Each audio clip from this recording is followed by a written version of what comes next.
बघा गयांना आज साबण लावायचा आहे म्हणून भिजवायचा चालू आहे. हा साबण आहे तो.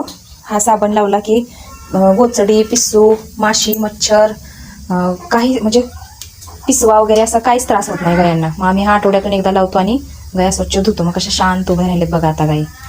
गाई धुवून झाल्या की धार काढाय बसल्या बघा मी आता. धारा तर सगळ्या काढून झालेत. ही शेवटची बारडी आहे आता बघा. मग दुसऱ्या कामाला लागायचं. खायला लागले तशी छोटी छोटी बाळ हे का अशी पिल्ल आहेत बघा आमची. कसा आवाज देऊन दाखवते खा असं कसं शिकवते बघा. चोचीत गेली. बाकीची कामं उरकून रानात आलोय बघा. आता हे गवत कापायचं काम चालू आहे. हे बघा आता पेंढे बांधायचे. पेंढ्या बाकीच्या बांधलेत.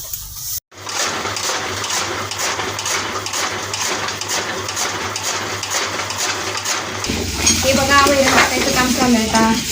वैरणला वैरण फुटली आता टाकायची. अहो सगळीच वरण खाली पाहुणे मंडळी उतारले. काय खरं नाही. बिबट्या आला का काय काय माहिती. बिबट्या आल्या की पळती ती अशी. बहुतेक बिबट्या आला असणार आहे. त्यामुळे आता ही सगळी एवढी वरपर्यंत बसलेली सगळी निघाली ती बघा.